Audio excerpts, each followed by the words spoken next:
네, 뭐 다 아시겠지만 저는 이제 오늘로 양문교회까지 오늘 교회에서 오늘까지 이제 이 설교를 마지막으로 이제 떠나게 됩니다. 그래서 오늘 그 이유가 오늘 설교에 필요하기 때문에 조금 말씀을 드리겠습니다. 저는 이제 집에서 이제 예배를 가족들과 함께 시작하게 되고요. 그거를 이제 사람들이 이제 개척이다 이렇게 표현을 하는데 제가 느끼기에는 약간 좀 거창하다 이런 생각이 저는 좀 들더라고요. 아무튼 개척이라고 말하는. 근데 뭐 제가 뭐 신학대학원을 뭐 하고 뭐 그래서 다른 뭐 어떤 전도사 사역을 할 수도 있고 부교육자로서 그럴 수도 있겠지만 뭐 아무튼 그런 과정이 어떻게 될지 모르지만 중요한 것은 아무튼 개척의 방향을 가지고 가게 됩니다. 그럼 중요한 것은 왜 그러면 개척하느냐 하면 제가 사는 이유 때문에 하는 거예요. 제가 사는 이유. 그러니까 개척이라고 하는 게 되게 중요하죠. 그러나 수단으로서 중요한 거죠. 제가 어느 학교를 신학교를 선택해서 가느냐 그것도 중요하겠지만 그건 수단으로서 중요하고 중요한 거는 제가 왜 사는가입니다. 그래서 왜 사십니까? 우리 각자의 이유가 있겠죠. 왜 살까? 제가 그러면서 진짜 생각해 봤거든요. 나는 왜 살까? 그 왜 살까? 하나님 왜 나를 살게 하실까? 그 부르심에 합당한 우리는 오늘의 모습을 찾아가야 되겠습니다. 그 이유가 뭐냐면 제가 사는 이유는요. 예수님의 제자로서 저와 교회를 향한 예수님의 명령을 지키기 위해서 사는 것입니다.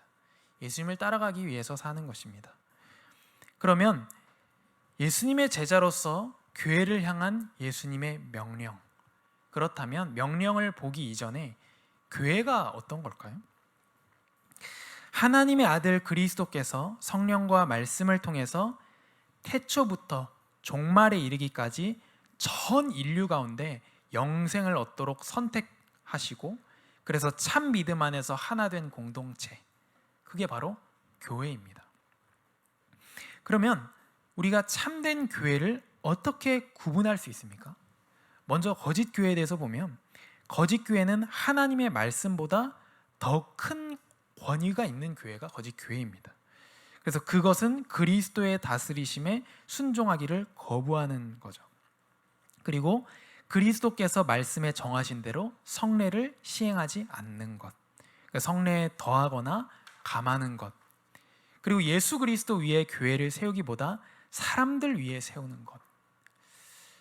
교회는 사람이 너무 중요하고 사람이 반드시 필요하지만 교회는 예수 그리스도 위에 세워져야 됩니다. 사람이 아니고. 그래서 하나님의 그리고 또 거짓 교회의 모습이 어떤 거 있냐면 하나님의 말씀을 따라서 거룩하게 사는, 그리고 이제 잘못과 탐욕과 우상 숭배를 책망하는 성도들을 핍박하는 것, 이게 그 표지 중에 한 가지입니다. 그러면 참된 교회는 어떤 모습입니까? 참된 교회, 이게 하나님께서 우리에게 주시는 교회의 모습이고 명령 아니겠습니까?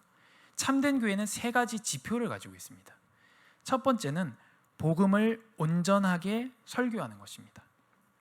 이것은 모든 교회들이 다 중요하다고 생각하고 말하겠죠. 대부분의 교회들이. 두 번째는 교회는, 참된 교회는 그리스도께서 제정하신 대로 성례를 온전하게 집행합니다. 그리고 잘못을 바로잡기 위해서 교회 징계를 실천하는 것, 이 세 가지가 참된 교회의 지표입니다. 거기에 속한 성도의 모습은 어떠냐면 유일한 구세주인 예수 그리스도를 영접해서 죄를 떠나서 의로움을 추구하는 삶을 살아갑니다. 이것이 참된 성도의 모습입니다. 하나님과 이웃 사랑, 제일 중요한 계명이죠. 어떤 율법사가 물어보잖아요. 제일 크고 첫째 되는 계명이 무엇입니까? 예수님한테. 예수님의 답변이 하나님을 사랑하고 이웃을 너의 몸과 같이 사랑하라 하신 그대로 그 사랑에 있어서 흔들리지 않으며 육체와 정욕의 일을 십자가에 못 박는 것입니다. 그리고 어려움을 겪을 때에 성령의 능력을 힘입어 이기는 것, 이것이 그 참된 교회에 속한 성도의 모습입니다. 이것이 교회고 참된 교회라면 교회에 주신 예수님의 명령은 무엇입니까? 그게 오늘 말씀의 제목이잖아요. 오늘의 본문이자 참된 교회의 세 가지 지표입니다. 그래서 오늘 제목이 예수님께서 교회에 주신 명령입니다. 예수님께서 많은 명령들을 하셨습니다.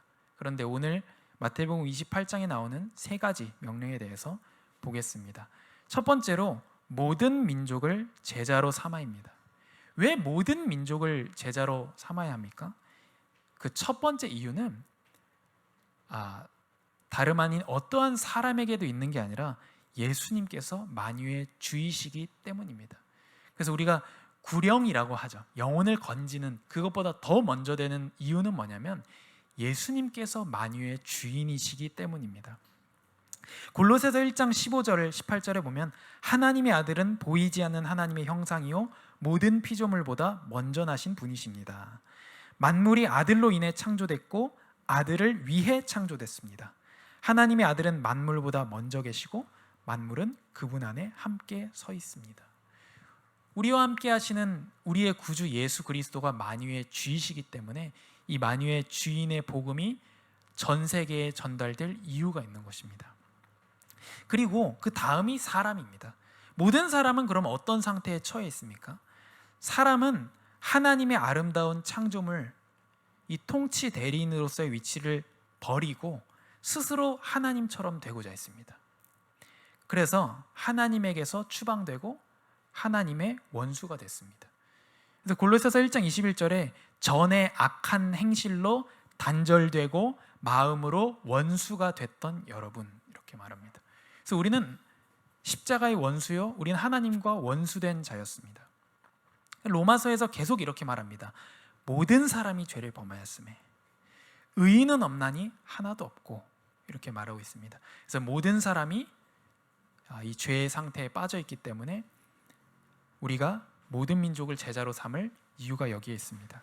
그러면 우리가 그들에게로 가서 전할 복음은 어떤 복음입니까? 그 아들의 십자가의 피로 평화를 이루어 만물, 곧 땅에 있는 것이든 하늘에 있는 것이든 모든 것이 아들로 인해, 예수 그리스도로 인해 자기와 화목하게 되기를 기뻐하셨습니다. 이제는 그리스도의 죽으심으로 인해 육신의 몸으로 화목하게 하셔서 여러분을 거룩하고 흠이 없고 나무랄 것이 없는 사람들로 하나님 앞에 세우고자 하십니다. 그러므로 여러분은 믿음 안에 거하고 튼튼한 터 위에 굳게 서서 여러분이 들은 복음의 소망에서 떠나지 않아야 합니다. 복음은 천하 모든 피조물에게 선포됐고 바울은 이렇게 말합니다. 나 바울은 이 복음의 일꾼이 됐습니다. 바울은 바로 이 복음의 일꾼이라고 말합니다. 다른 복음이 아니라 갈라디아서 1장 8절 9절에 말하는 것처럼 다른 복음을 말하는 사람은 천사라도 저주를 받을 것이다. 다른 복음이 아니라 이 복음. 그 이 복음 무엇입니까? 예수 그리스도의 십자가의 피로 그리스도 안에서 우리가 하나님과 화평을 누리고 우리가 서로 화평을 누리게 되는 것. 이것이 바울이 전했던 이 복음이고 바울은 바로 이 복음의 일꾼이었다라고 말하고 있습니다. 또 이 복음은 그리스도로 죽으심으로 인해서 우리를 거룩하고 흠이 없고 나무랄 것이 없는 사람들로 하나님 앞에 점점 세워 나가는 것, 이것이 바로 복음입니다. 그래서 말씀의 참된 전파, 이게 교회의 가장 중요한 표지입니다. 교회는 반드시 말씀 전파가 완전하고 절대적으로 순수해야 됩니다. 그러면 무슨 기준으로 완전하고 무슨 기준으로 뭐를 대고 순수하다라고 말할 수 있겠습니까? 그게 바로 오직 성경입니다. 그래서 성경이 말씀하고 있는 하나님, 내가 생각하는 하나님 말고 성경이 말하고 있는 하나님, 성경이 말씀하고 있는 복음, 내 관념 속의 복음이 아니라 성경이 말하는 구원, 성경이 말하는 믿음입니다. 그래서 어떤 내 감정이라든지 내가 생각 속에서 고안해낸 게 아니라 성경이 말씀하고 있는 하나님과 복음과 구원과 믿음입니다. 그리고 우리는 정말 성경 전부를 알아야 하며 성경 전부를 선포해야 됩니다. 그 성경 구약과 신약을 다 얘기하는 거죠.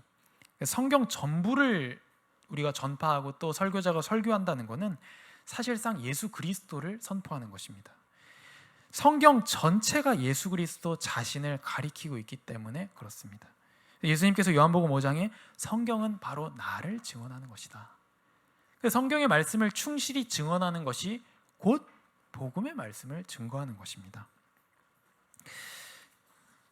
그리고 두 번째로 세례를 주고입니다. 그래서 올바른 말씀의 전파와 두 번째가 성례입니다. 성례, 세례를 포함한 성례는 우리의 믿음을 강하게 하신 하나님의 방법입니다. 우리는 믿음으로 이렇게 고백합니다. 그리스도와 그의 복에 우리는 참여하고 있다. 이렇게 말합니다. 그러면 믿음은 어디에서 옵니까? 성령께서 복음을 통해서 우리 마음에 믿음을 넣어주십니다. 그리고 성례를 통해서 그 믿음을 강하게 만드십니다. 성례는 하나님께서 약속하신 복음의 표지입니다. 그래서 성례는 성찬과 세례를 말하죠. 그래서 하나님이 약속된 복음은 은혜로 말미암아 그리스도께서 단번에 십자가로 영원한 속죄를 드림으로써 우리의 죄를 용서하시고 영생을 주시는 것입니다. 그래서 성례는 교회가 직접 받은 명령입니다. 그래서 우리가 더하고 덜할 수 있는 게 아닙니다. 그래서 성경에 나온 대로 집행해야 되고 직접 예수님의 명령입니다. 그럼 얼마나 우리가 중요하게 받아들여야 될 이유가 여기에 있는 거죠. 모든 민족으로 제자를 삼아라. 그거는 우리가 다 받고 있습니다. 예수님이 직접 명령으로. 그런데 예수님이 직접 명령하신 또 다른 것이 성례를 집행하라는 것입니다. 성례는 세례와 성찬은 보이는 말씀, 보이는 복음입니다. 그래서 많은 교회, 교단, 단체가 열심히 시청각 교재와 자료들을 만들어냅니다. 그게 필요한 사역일 수도 있겠습니다. 그런데 예수님께서 직접 명하신 성례를 바르게 집행하는데 더 먼저 집중해야 됩니다. 왜냐하면 이 성례야말로 진짜 시청각으로 복음을 보여줄 수 있는, 거기에 참여되게 할 수 있는 그 하나님께서 직접 제정하신 것이기 때문에 그렇습니다. 세례는 아버지와 아들과 성령의 이름으로 세례를 베풀고, 우리가 세례 받을 때 물로 씻는 것 자체가 죄사함이 있는 것은 아닙니다. 세례는 뭐냐면 복음을 보여주고 또 거기에 동참되게 하는 것입니다. 물이 더러운 우리 몸을 씻어내잖아요. 그래서 제가 가람이 목욕 시킬 때마다 부르는 그 찬송가가 있는데, 주의 흘리신 보혈로 희게 씻어주옵소서, 이렇게 부르면서 뭐라고 얘기해 주냐면, 이 물이 너의 몸을 씻는 것처럼 예수 그리스도의 보혈이 너의 몸을 씻어주는 것이다. 그래서 그리스도의 피로 우리 영혼의 죄악을 씻어주시겠다는 약속, 그거를 세례를 통해서 보여주시는 정말 축복입니다. 그래서 성령께서 우리를 거듭나게 하시고 그리스도의 몸의 일부가 되도록 구별하셔서 우리가 점차 죄에 대하여 죽고 거룩하고 의로운 삶을 살도록 해주십니다. 그리고 예수님께서 직접 명령하신 것 또 한 가지, 이것을 계속하라는 성만찬입니다. 고린도전서 11장 10장에 잘 나와 있죠. 그러므로 여러분은 이 빵을 먹고 이 잔을 마실 때마다 주가 오실 때까지 그분의 죽으심을 선포하는 것입니다. 우리가 어떤 사람을 대고 그 사람에게 복음의 메시지를 증거하는 것뿐만 아니라 우리가 성례를 올바르게 집행하는 것 자체가 주가 오실 때까지 그분의 죽으심을 선포하는 것이 됩니다. 보이는 복음이기 때문에 그렇습니다. 세례와 마찬가지로 떡과 포도주 그 자체가 예수님의 실제 몸과 피는 아닙니다. 그러나 우리가 예수님을 기념하면서 떡과 잔을 받아 먹듯이 주님의 실제 몸과 피에 참여한다는 것을 성령의 역사로 확신시켜 주십니다. 그래서 볼 뿐만 아니라 우리가 받아 먹는 것이죠. 참여되는 것입니다. 여호와의 증인이죠. 그 이단에서는 성찬식 할 때 다 먹지 않습니다. 몇 명만 먹어요. 선택받은 몇 명만 먹고 나머지는 이렇게 구경합니다. 잘못하고 있는 거죠. 우리가 다 이건 뭘 말하냐면 우리가 한 피, 한 몸에 참여된 공동체임을 나타냅니다. 그래서 우리는 서로 다 다른 사람입니다. 하지만 전부 한 피와 한 몸에 참여된 피 언약 공동체입니다. 그래서 성찬은요, 하나님과의 관계, 사람과의 관계를 모두 성장시키게 됩니다. 세 번째로 분부한 모든 것을 가르쳐 지키게 하라입니다. 이제 권징이죠. 권징은 복음의 전파와 회개를 위해서 시행하는 것입니다. 그래서 천국의 문은 그리스도의 복음 선포에 의해서 열리고 또 닫힙니다. 열린다는 거 우리가 잘 아는데 닫힌다는 건 무슨 말입니까? 복음 선포에 의해서. 모든 신자들이 참된 믿음으로 복음의 약속을 믿을 때 하나님께서는 믿음 때문이 아니고 그리스도의 공로로 모든 죄를 사하시고 그걸로 천국의 문이 열리게 됩니다. 그러나 믿지 않는 자들에게는 회개하지 않는 한 하나님의 진노와 영원한 저주를 동시에 선포하게 됩니다. 그래서 천국의 문이 닫히게 됩니다. 누가 그리스도인이라고 말한다고 해도 비기독교적인 진리를 믿고 비기독교적인 생활을 하고 교회의 계속적인 권면을 거절하고 자기의 잘못을 끝까지 고집하고 직분자들의 훈계까지 거부하면 이 성례 참여에 금지시키고 성도의 교제에 참여하지 못하게 해야 됩니다. 회개한다면 그리스도와 그 교회의 일원으로 다시 받아들이게 됩니다. 이런 권세를 누가 줬느냐는 겁니다. 권세의 기원은 바로 예수 그리스도이십니다. 예수님께서 직접 권징을 명령하셨습니다. 그래서 우리가 권징이라고 하면 이따가 말하겠지만 그런 오해가 많습니다. 권징은 복음이 아니다. 그렇지 않습니다. 예수님의 명령입니다. 그래서 지상교회가 우리를 말합니다. 이 땅에서 죄와 싸우고 하는 이 전투적 교회죠. 지상교회가 천상의 승리교회, 이 전투를 끝내고 승리교회로 영화될 때까지 계속되어야 될 것이 바로 권징입니다. 예수님께서 교회에 직접 주셨습니다. 요한복음 20장 23절에 너희가 만일 누구의 죄든지 용서하면 그 죄는 사함받을 것이요 용서하지 않으면 그대로 있을 것이다. 이렇게 말씀하셨습니다. 그래서 권징이라고 하면 불완전한 우리들이죠. 우리잖아요. 지상교회가 이단들로부터 복음의 교리를 유지하기 위해서 반드시 필요합니다. 권징의 두 가지 목적이 있습니다. 첫 번째는 교회를 죄로부터 보호하는 것입니다. 당연히 우리는 죄인들이고요. 성도가 죄를 지을 수 있고요. 죄인들이 당연히 교회에 와야 됩니다. 근데 이 죄라고 하는 것이 교회 안에 들어와서 교회를 주장해서는 안 됩니다. 당연히 우리 성도가 죄를 지을 수도 있고 죄가 들어올 수도 있는데 교회에 이 죄악이 교회를 주장하게 내버려 두는 것이 복음이 아니거든요. 이게 권징의 첫 번째 목적이고요. 두 번째는 그 개인이 죄에 빠져 있도록 방치하지 않는 것입니다. 그래서 반대로 얘기하잖아요. 권징하지 않는 것은 버리는 것입니다. 권면하지 않는 것은 버리는 것입니다. 히브리서에 이렇게 말하잖아요. 자식을 때려서 가르치지 않으면 주워온 자식 아니냐. 그렇죠. 우리가 권징 포기한다는 것은 이 사람을 죄악 가운데 내버리는 것입니다. 그래서 권징에 대한 오해가 있습니다. 우리가 흔히 생각하는 권징은 복음이 아니고 봐주는 것이 복음이고, 근데 마태복음 18장 15절 17절에 보면 만일 내 형제가 내게 죄를 짓거든 가서 단둘이 있는 자리에서 잘못을 지적해 줘라. 그가 내 말을 들으면 너는 내 형제를 얻는 것이다. 그러나 만일 내 말을 듣지 않으면 두세 사람을 데리고 가라. 그리고 그렇게도 안 하면 교회에 말해라. 교회의 말조차 안 들으면 이방 사람으로 여겨라. 근데 15절에 이렇게 말합니다. 잘못을 지적해주고 그가 그 죄악에 대한 것을 듣고 회개하면 너는 내 형제를 얻는 것이다. 이렇게 말합니다. 그래서 권징은 사람을 자르는 것, 사람을 배제하는 것이 아니라 그 사람을 얻는 것입니다. 그 사람이 죄악 가운데 빠져 있지 않도록이요. 근데 마태복음 18장 15절부터 우리가 봤는데 14절에 이 어린아이 중 한 명이라도 잃는 것이 하늘에 계신 너희 아버지의 뜻이 아니다 해놓고 권징 얘기합니다. 그러면 이 권징이라고 하는 것은 어린아이를 같은 사람을 얻는 것이고 그 사람을 죄에서 건지고 회개할 수 있도록 기회를 주는 것을 말합니다.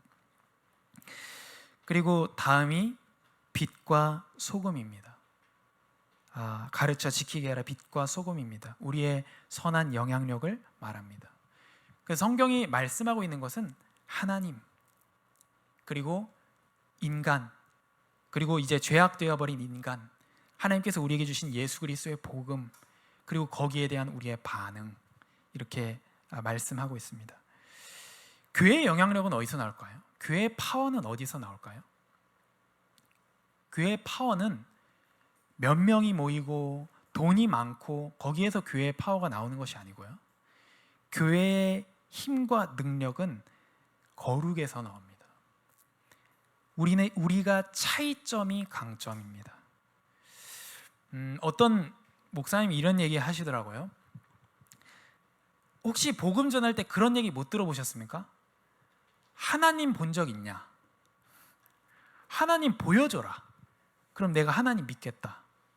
저는 그런 얘기 들어본 적이 좀 있는 것 같습니다. 그때 우리는 어떻게 대답해야 될까요? 하나님은 영이십니다. 보이지 않습니다. 물론 그게 정답이고 맞는 말입니다. 근데 그분은 뭐라고 얘기하냐면 자기를 가리키라는 거예요. 나를 보고도 하나님을 못 봤단 말이에요. 이렇게 얘기하라는 거예요. 내 삶에 역사하신 하나님을 보지 못했다는 말인가? 우리는요, 종자가 다른 사람입니다. 우리 씨종자가 다르다 그러잖아요. 우리는 하나님의 자녀입니다. 하나님의 백성입니다. 그래서 그게 차이점이 우리의 삶의 모습에 나타날 수밖에 없고요. 무조건 나타날 수밖에 없습니다. 그 예수 그리스도께서 우리와 함께 하시기 때문에.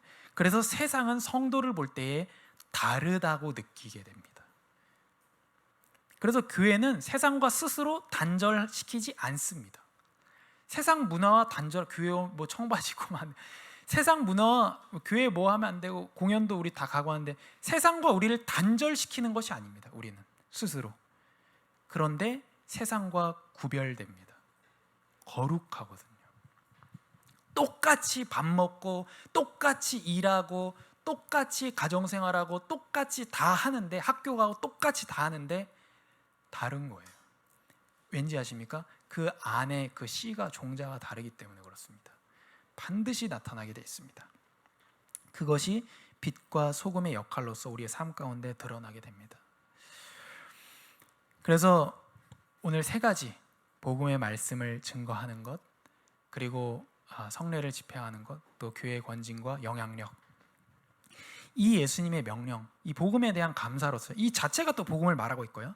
이것에 대한 감사, 또 이 명령을 지키기 위해서 저는 살아가고 저는 또한 오늘 떠나게 되고 또 새롭게 또한 시작하게 됩니다. 어떻게 될 거냐, 어떻게 될 거냐, 잘할 수 있고 없고 그런 건 아무런 중요하지 않습니다. 다 수단에 불과합니다. 수단으로서 필요한 거죠. 과정에 불과합니다.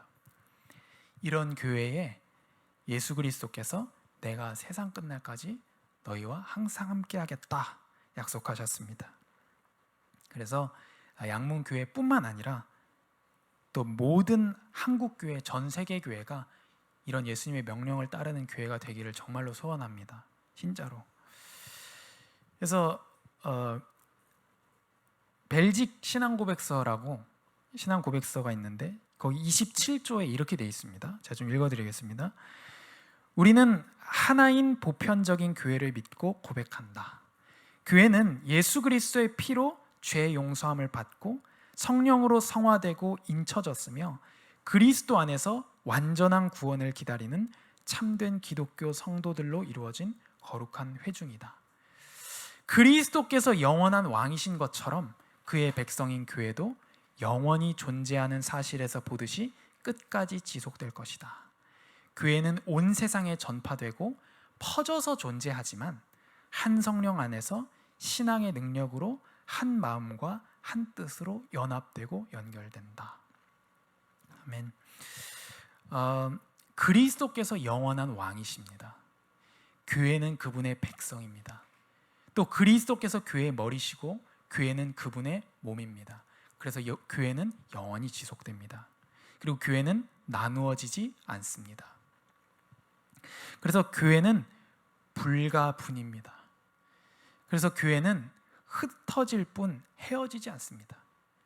제가 떠나는 것은 흩어지는 것이지 헤어지는 것이 아닙니다.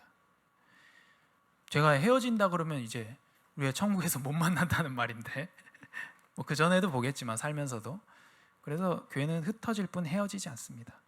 우리가 교회가 맞다면 우린 반드시 다시 만나게 됩니다. 그래서 너무 진하게 인사할 필요가 없습니다.